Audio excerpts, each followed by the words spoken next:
Indiana County, WCCS AM 1160 and 101.1 FM. And good morning to you. It's 8:45. And in the studio with me this morning, Beth Pinkerton and Georgette Politis. We're talking about Infusion.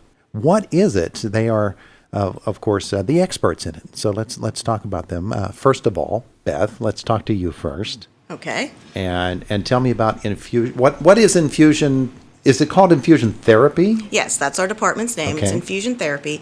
And it is any kind of medication or treatment that you get, that you can get as an outpatient, not as an inpatient, that you get through the vein, through an IV, or as an injection. We also give injections for certain things, like through a needle. So we're the needle girls. Yep. Okay, well, that narrows it down, doesn't it? The Needle Girls are here with us this morning. And Georgette, let's talk about that with you a little bit as well. What is the typical application that you use with Infusion? I mean, we give a lot of iron, blood transfusions. We give chemotherapy, a lot of medications such as Remicade, Entyvio, for osteoarthritis, different types of arthritis. We give a lot of medications for Crohn's disease, a lot of chronic conditions. Yeah. People can be intimidated by it, can't they? Oh, absolutely. It is. Just the sight of the needle. It is, yes. And so I'm sure that has to be part of what you do, is putting them at ease and letting them know that this is just another procedure that you can get through with no problem. How much of a challenge is that? It's challenging at first, especially for new patients, but a lot of our patients, they are coming for the rest of their lives. So they get to know us really well and become very, very familiar with our skills. And actually, our infusion nurses all collectively have over 100 years of experience collectively. Yeah. So Must take a pretty interesting personality in order to do what you do, because you have to be positive and you have to be cheerful. You have to find a way to put them at ease, don't you? Absolutely. And our department is very cheerful. That's what we go to there.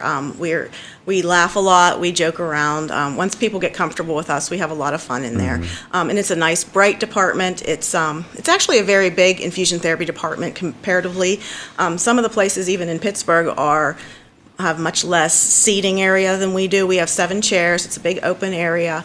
And it's really nice. It's nice for some people that have had these medications for a long time. Like I said, most of them are chronic, who have to go far away to get their medications. And even if you don't have a local doctor, we have arrangements made that you can get your infusion close to home. Where specifically is the department located? It's in the front of the hospital. It's really kind of like, we call it the best kept secret of IRMC, because if you don't need those services, you don't know that it's there. When you go in the front door, where the turnaround is there, it's off to the right, and there's all the windows there are the infusion therapy department, but nobody knows that it's there. Yeah. So That's a good thing. yeah, That's absolutely. Yeah. Georgette, you get to form relationships with these patients because they are long-term, right? a lot of them, yes. Yeah, and so they get to know you pretty well. You get to know them, and you probably look at each and every patient, and after you've been dealing with them a few times, know what is going to really click with them, what's really going to work with them in order to put them at ease. Because yes, we know where they like their IVs started. I mean, everything, yes. that's a pretty important part, that relationship building, isn't it? Because they're comfortable. They're comfortable with us. And it's a very cheerful environment. We have large windows around the whole department. So it's nice for them. Yeah. So some of the terms that you used, PICs, what is that? A PIC line, it's a peripherally inserted central line. We do insert those also. They are used for sometimes chemotherapy, patients that are going to be on IV antibiotics for maybe several weeks. Yeah. Sometimes patients are on antibiotics for 8 weeks, so we do insert PIC lines, and we just upgraded our technology. So we have the latest technologies as far as PIC line insertions. Of course, with a lot of what you see nowadays, you hear the term they put in a port. They put in a port. Explain that to me. How does that work, and why would you do such a thing as putting a port in a person? The It's one of the types of central venous access. So a port is a subcutaneous, it's under the skin. So it doesn't have to be accessed all the time. And it's usually a go-to thing for people who are getting chemotherapy for an extended period of time, or people who are going to be getting medications for the rest of their lives. So it's under the skin. It doesn't have to be accessed all the time. So if you're not getting your treatment, you can just walk around without anything being attached to you.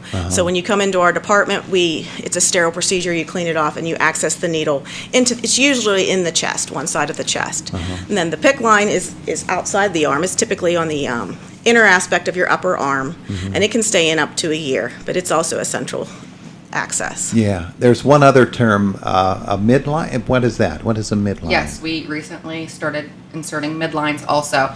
It's kind of in between a PICC line and a regular IV site. They can stay in for up to 28 days, so basically a month. So if you're just needing antibiotics for a month or something, we can put a PICC line or a midline in instead of doing a PICC line, which is a little bit longer term than a midline. Yeah. When people come to you initially, and again, we are talking this morning with Georgette Politis and Beth Pinkerton. We're talking about infusion therapy at the Indiana Regional Medical Center. When people come to you initially, there probably are some hurdles to overcome because they have no idea what to expect, do they? They don't. Talk about that initial encounter with somebody and how it is that you explain what's going to happen and they get a better understanding. And I would assume that the better they understand, then the more successful they are going to be. Is that true? Yes. A lot of times patients are coming in, they say, we need a PICC line or we're getting this infusion and they've never gotten it before, so they have no idea what they're getting into. So we just try to make them comfortable. We're very good at explaining the procedures because we do it every day. That's what we do. We specialize in that. So we get them feeling pretty comfortable with what we're doing and our skill level as well. How many people are working in the unit?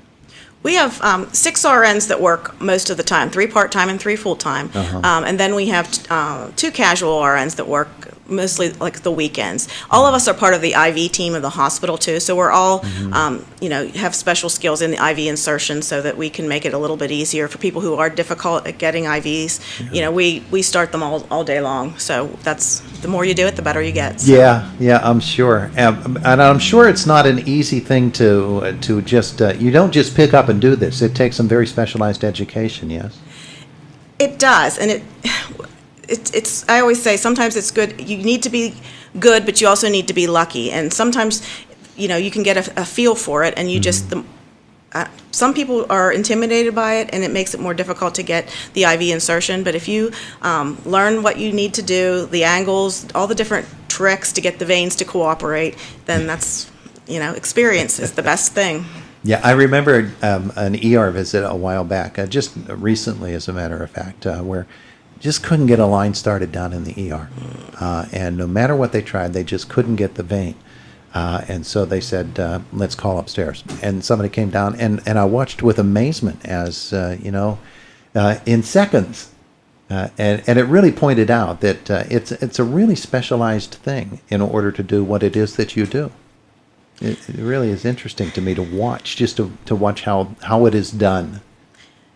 The more you do it, you realize how veins act. And it's funny because, veins are muscles, and they're smooth muscles, and they react to your brain and your level of illness. And the sicker you are, the worse your veins are. And so, the more you do it, the more you understand how the veins are acting and what you need to do to get them accessed. Yeah, I come from a family of freckle-faced, red-headed Irish people.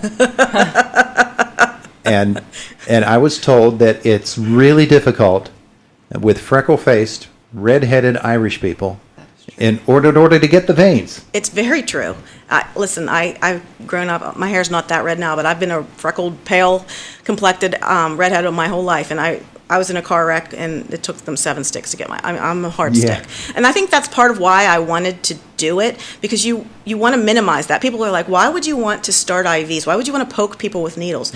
Well, you want to be able to be as skilled as you can, so it's a necessary thing. You want to be able to do it the best that you can to minimize that discomfort and pain level. Yeah, it's kind of interesting you put it that way, too, because there you were, you saw what a skill it is in order to make it work, and it sort of spurred you on, huh? Yeah. Mm-hmm. What about you, Georgette? What brought you to it? Well, my background is in the emergency department, which actually most of us that is our background. You might be the only one. You're an Kim wasn't in the ER. Oh, and Kim.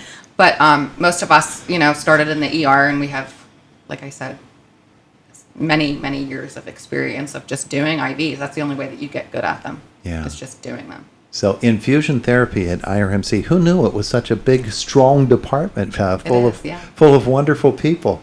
That's terrific. It's good to have you come in and tell us about it too, because that's one of those mysterious things that happen within a hospital setting that people don't know a lot about. Yes.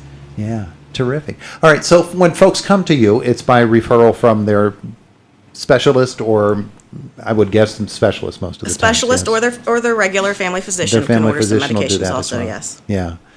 And as you said, Georgette, for many, it's kind of that first trip is the first of many Yes. into the unit. Yes, that's our initial contact with the patient, and to make them, that's our chance at making them feel comfortable at coming in. Yeah. Because most of the time they are coming back. Yeah. So they're going to be a repeat patient. Terrific. Well, ladies, it's been good to talk with you about this. This is a subject of great mystery to me. I don't know a lot about much, and I didn't know anything about this. Well, now you do. Now I do, and you'll forgive me if I say I hope I never see your department. But if Totally I do, it's good to know that it's there, and Yes. that there are some wonderful pros working there, and I appreciate learning about infusion therapy at the Indiana Regional Medical Center. Ladies, thank you. Thank you. Thank for you. having us. Thanks for having us. It is the voice of Indiana County, WCCS, AM 1160 and 101.1 FM.